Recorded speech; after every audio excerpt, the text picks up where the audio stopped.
આવતીકાલથી શરૂ થઈ રહ્યો છે જપ તપ અને સાધનાનો પર્વ ચૈત્રી નવરાત્રિ. રામ નોરતાનો આ સમય માતાજીની ઉપાસના માટે સૌથી શ્રેયસ્કર માનવામાં આવે છે.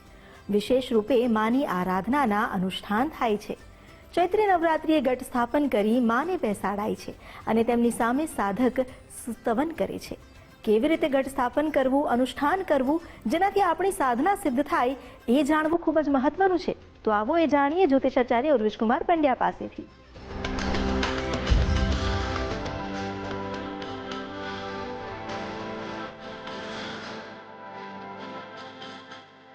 प्रथमं शैलपुत्री च द्वितीयं ब्रह्मचारिणं तृतीयं चन्द्रघण्टेति कुष्माण्डेति चतुर्थकं पंचमं स्कन्दमातेति षष्ठं कात्यायनीति च सप्तमं कालरात्रिश्च महागौरीति षष्ठमं नवमं सिद्धिदात्री च नवदुर्गाः प्रकीर्तिताः.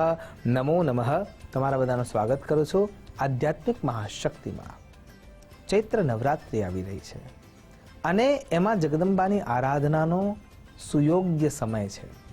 ખરા અર્થમાં વિચાર કરીએ તો 4 મુખ્ય નવરાત્રિના સમય છે, જેના અંદર 2 મુખ્ય આપણે પ્રબળતાથી મનાવીએ છીએ. એમાં સૌથી પહેલી ચૈત્ર નવરાત્રિ અને બીજી જે જગવિખ્યાત છે અશ્વિન માસના અંદર, એટલે આસો મહિનાના અંદર જે આપણે નવરાત્રિ મનાવીએ છીએ.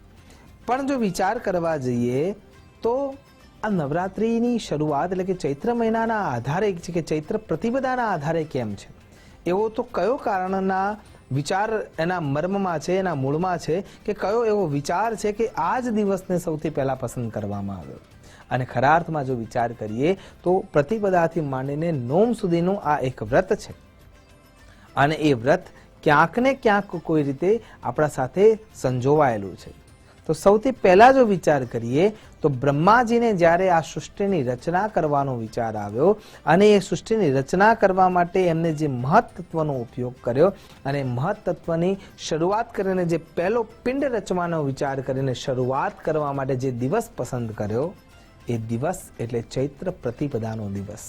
એ જ રીતે જ્યારે યુધિષ્ઠિર મહારાજના મનમાં કાલગણનાની રચના કરવાની જે વિચાર પ્રબોધિની ઉત્પન્ન થઈ અને એ વખતે જે યુગાબ્દની શરૂઆત કરવા માટે જઈ રહ્યા હતા, ત્યારે એમને જે દિવસ પસંદ કર્યો એ પણ ચૈત્ર પ્રતિપદાનો દિવસ પસંદ થયો. એ જ રીતે ઉજ્જૈનના જે રાજા હતા વિક્રમાદિત્ય, એમને પણ જ્યારે કાલગણનાની રચના કરવાનો વિચાર કર્યો, સમયને બાંધવાનો વિચાર કર્યો, એક સુયોગ્ય કેલેન્ડર બનવાનો વિચાર કર્યો અને એ વિચારને પ્રતિપાદિત કરવાની જે શરૂઆત કરવાનો દિવસ પસંદ કરવામાં આવ્યો, એ પણ ચૈત્ય પ્રતિપદાનો જ દિવસ હતો. ઇવન દયાનંદ સરસ્વતીએ જ્યારે આર્ય સમાજની સ્થાપના કરવાનો વિચાર કર્યો, ત્યારે પણ જે દિવસ પસંદ કરવામાં આવ્યો એ પણ ચૈત્ર પ્રતિપદાનો જ દિવસ રાખવામાં આવ્યો. એટલે કે નવા વર્ષની જે શરૂઆત કરવી છે, ગુડી પડવો પણ એટલે જ ત્યાં મનાવવામાં આવે છે કે કેમ કે નવા વર્ષની શરૂઆત, આપણું જે ખરા અર્થનું જે નવું વર્ષ છે એ ચૈત્ર માસથી શરૂ થાય છે અને એટલા માટે આ દિવસ આપણા માટે મુખ્ય છે. તો આ 9 દેવીઓની આરાધના અને એના અંદરથી શક્તિ મેળવવાની વ્યવસ્થા એ આ વ્રતનું મુખ્ય કેન્દ્ર છે. પ્રથમમ શૈલપુત્રી છે, જેના અંદર સ્થિરતા છે, જે પર્વતમાંથી જન્મી છે. પર્વતજા એટલે કે પાર્વતી દેવીની જે આરાધના કરવી છે, એમના જેમ વ્રત વિધિ વિધાન કરવા માટે અથવા તપશ્ચર્યા કરવા માટે મનને તૈયાર કરવું છે અને મનને જે દિવસથી સ્થિર કરીને તપશ્ચર્યામાં રત કરવું છે, જેની શરૂઆત કરવી છે, શ્રી ગણેશ કરવા છે, એનો જે શ્રેષ્ઠ સમય છે એ પ્રથમમ શૈલપુત્રી છે. શૈલપુત્રી દેવીની આરાધના થકી આપણે આપણા મનમાં સ્થિરતા લાવીએ. દ્વિતીયમ બ્રહ્મચારિણી, એ રસ્તાને પ્રાપ્ત કરવું છે. પર બ્રહ્મને લક્ષ્ય બનાવીને જ્યારે આપણે સાધનામાં ડૂબી રહ્યા છીએ તો દ્વિતીયમ બ્રહ્મચારિણી, બ્રહ્મચિંતેષુ બ્રાહ્મણ, એ બ્રહ્મનું ચિંતન કરવા માટે બ્રહ્મચર્યના વ્રતને પાલિત કરવાની જે શક્તિ જોઈએ છે એ બ્રહ્મચારિણી રૂપે આપણને પ્રાપ્ત થાય છે. તૃતીયમ ચંદ્રઘંટેતી, જેમ ચંદ્રની આભા વધતી જતી હોય છે પૂર્ણિમા સુધીના અંદર, એમ આપણા શરીરના અંદર તપની ઉર્જા વધતી જાય અને ચંદ્ર ઘંટા રૂપે માં જગદંબા આપણને એ શ્વેત સૌમ્ય તેજ આપતી જાય, એ માટે આ તૃતીય દિવસ હોય છે. ત્યારબાદ કુષ્માંડેતી ચતુર્થકમ, જે ચોથું રૂપ છે એ કુષ્માંડા છે. માં જગદંબા પરાંબા આપણા શરીરના અંદર પાલન પોષણ કરવાની શક્તિ મૂકે. તપશ્ચર્યામાં તમે જે ઉપવાસ કરી રહ્યા છો, વ્રતના અંદર અનુબંધિત થઈ રહ્યા છો, વ્રત વિધિ વિધાન નિયમને પાલિત કરી રહ્યા છો, છતાંય એના અંદર ઉર્જા ઓછી ના થાય, એમાં જગદંબા કુષ્માંડા મૂકે છે. અને ત્યારબાદ સ્કંદ માતા એટલે કે જે ષડાનનની શક્તિ છે, કાર્તિક સ્વામીની જે શક્તિ છે, એ શક્તિ આપણે અનુભૂત કરતા થઈએ, એ શક્તિવંતતા શૌર્યતા એમાં વધતી જાય. એટલા માટે કુષ્માંડા રૂપે આપણે જે શક્તિ મેળવીએ, સ્કંદ માતા એને પોષિત કરી રહી છે. અને ત્યાં ષડ રિપુઓ આગળ આવે છે, જેનો નાશ કરવા માટે કાત્યાયની દેવીની આરાધના કરવામાં આવે છે, જે કાત્યાયન દેશમાં જન્મી છે, ઉત્પન્ન થઈ છે, અને ત્યાં એમને દૈત્યોનો નાશ કર્યો છે. અને ત્યારબાદ એ નાશ કર્યા પછી જે અંધકાર વ્યાપ્ત આપણા મનમાં અજ્ઞાન રૂપી છે, એ અંધકારને દૂર કરવા માટે કાલ રાત્રિ રૂપેમાં જગદંબા આપણને સપોર્ટ કરે છે. એ આપણા મનના અંદર જે અનીતિ છે, અંધકાર છે, અજ્ઞાનતા છે, એ બધા જ લેયરોને દૂર કરીને જ્ઞાનવંત પ્રકાશ આપે છે. અને એ વખતે જ્યારે આપણે અનુષ્ઠાનમાં આગળ જઈ રહ્યા છીએ, ત્યારે મહાગૌરી ચાષ્ટમમ સર્વદોષના નાશક રૂપે મહાગૌરી ત્યાં આપણને મદદ કરે છે. અને જ્યારે આ ક્રિયામાંથી આપણે આગળ જઈએ છીએ, ત્યારે છેલ્લી પરીક્ષા આપવી પડે છે. નવમમ સિદ્ધિદાત્રી ચ નવદુર્ગા પ્રકૃતા. નવમી જે સ્થિતિ છે એ સિદ્ધિદાત્રી છે. 8 પ્રકારની જે સિદ્ધિઓ છે, અણિમા, લગીમા, ગરિમા, મહિમા, પ્રાપ્તિ, પ્રાકામ્ય, ઈશિત્વ, વશિત્વ, જાચીએ ગિરિજાપતિ કાશી, જાસુ ભવન અણિમાદિકદાસી, અવઢરદાની દ્રવત પુનિથોરે, દેખીને સખત દીન કર જોરે. કહેવાનો અર્થ અહીંયા એ છે કે જ્યારે આ અવસ્થાએ પહોંચીએ છીએ, ત્યારે આ સિદ્ધિઓ આપણા આગળ આવીને છેલ્લી પરીક્ષા આપણી લેતી હોય છે. અને જ્યારે આપણે એનાથી પરે જઈએ છીએ, ત્યારે જગદંબાનું સાક્ષાત સ્વરૂપ આપણા માટે તત્પર હોય છે, અને આપણે એના સંતાન રૂપે એને પ્રાકૃત કહીએ છીએ.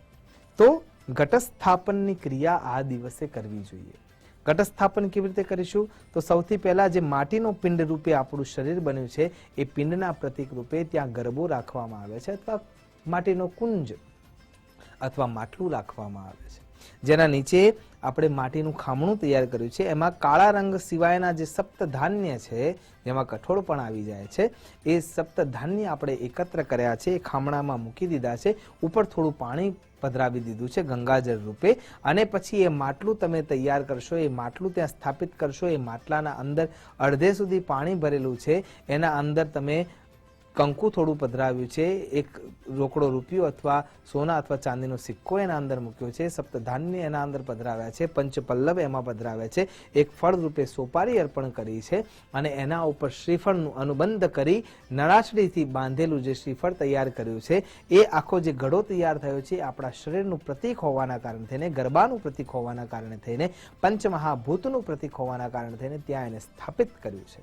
અને એના બાજુમાં સેવનના કાષ્ટમાંથી બનેલો જે બાજોટ છે, અથવા અન્ય પદાર્થનો જે બાજોટ છે, અથવા તામ્ર અથવા રજતનો બનેલો જે બાજોટ છે, એ બાજોટના ઉપર એક લાલ સ્થાપન તૈયાર કરવાનું છે. એ સ્થાપન મૂકી ઘઉં દ્વારા અષ્ટદળની એટલે કે 8 ઢગલીઓ કરીને પુષ્પનો આકાર આપવાનો છે, અને ત્યાં માં જગદંબાનું સ્થાપન કરવાનું છે. કોઈ પણ વ્રત વિધિ વિધાન નિયમના વિરુદ્ધ કાર્ય કરે તો એ વ્રત વિધિ વિધાન પૂર્ણ થતું નથી. અને એટલા માટે સુયોગ્ય નિયમોને પાલિત કરવાના છે.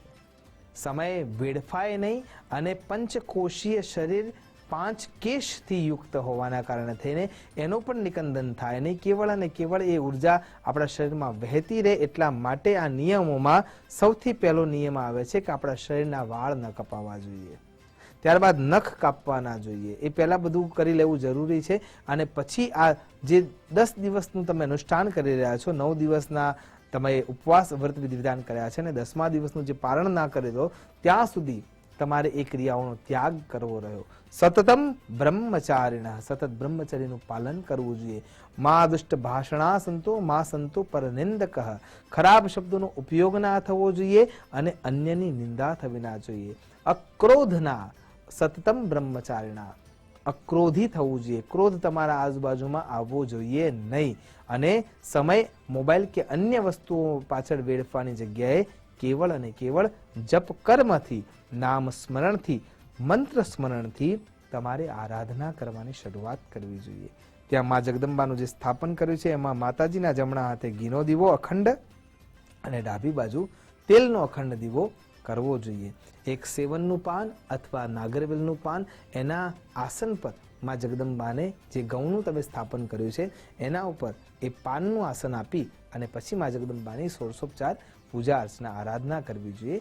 આ પ્રમાણે જ્યારે તમે ક્રિયા કરો છો ત્યારે ખરા અર્થમાં નિયમબદ્ધતા સાથે બંધનથી મુક્તિ સુધી પહોંચવા માટે થઈને પરાંબાની અનુકંપા પ્રાપ્ત કરવા માટે થઈને આ ક્રિયાને સુયોગ્ય રીતે પાલિત કરો અને એ જ પૂજાની અભ્યર્થના આપણે પ્રાપ્ત કરી શકીએ કે જેના થકી એ ઉર્જા મળતી જાય, આપણા ઓરાતંત્રને એ ક્લીન કરતું જાય અને એ શક્તિવંતતાને આપણે અનુભૂત કરી શકીએ અને ખરા અર્થમાં દેવી તત્વને આત્મસાત કરી શકીએ.